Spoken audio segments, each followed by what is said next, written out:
স্বাধীনতার 54 বছর পর আজকে খুলনা সিএসসি স্কুল কর্তৃক আয়োজিত এই মহান বিজয় দিবস উপলক্ষে আয়োজিত অনুষ্ঠানে আমরা উপস্থিত হয়েছি।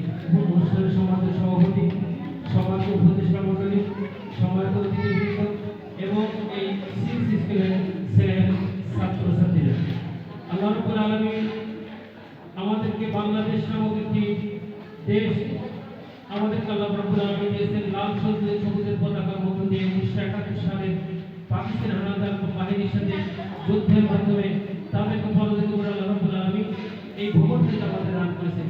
এটা আল্লাহ রাব্বুল আলামিনের সবচেয়ে বড় নিয়ামত যে আমরা একটি স্বাধীন দেশের নাগরিক হিসেবে আমরা এখানে বসবাস করছি। সেই স্বাধীনতার 54 বছর পরে আল্লাহ রাব্বুল আলামিন আমাদেরকে সেই স্বাধীনতার কথা স্মরণ করিয়ে দিচ্ছে।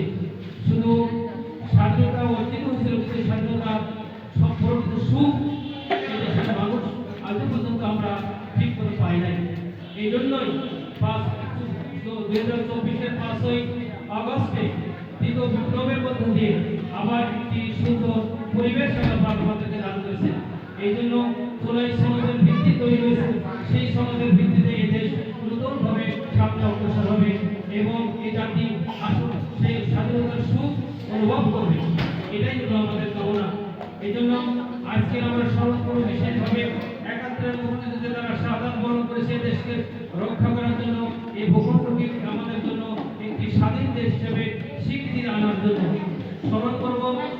2024 সালের এই জুলাই আন্দোলনে ছাত্র জনতা যারা শাহাদাত বরণ করেছে, বরণ করেছে তাদেরকে স্মরণ করব আমরা বিশেষভাবে। আমাদের যারা এই দেশকে ভালোবেসে এই দেশের জন্য জীবন দান করে পৃথিবী থেকে বিদায় হয়ে গেছে, বিশেষ করে আজকের এই স্বাধীন বাংলাদেশে আমরা আজকের এই স্বাধীনভাবে এই সিএসসি স্কুলে এই ছোট্ট ছোট্ট এই পদশিশুদের একরকম তাদেরকে সামনে এই অবমাননার সুযোগ পেয়েছি। আল্লাহ রাব্বুল আলামিন যেন আপনাদের এই আজকে যেখানে উপস্থিত আছেন যে সমস্ত অতিথিবৃন্দ তাদের প্রতি বিনীত অনুরোধ করব, আপনারা এই সিএসসি স্কুল এই অসহায় বাচ্চাদের লালন পালনের জন্য, তাদের লেখাপড়া শেখার জন্য, আদর্শ মানুষ তৈরি করার জন্য আপনাদের সার্বিক প্রশিক্ষণ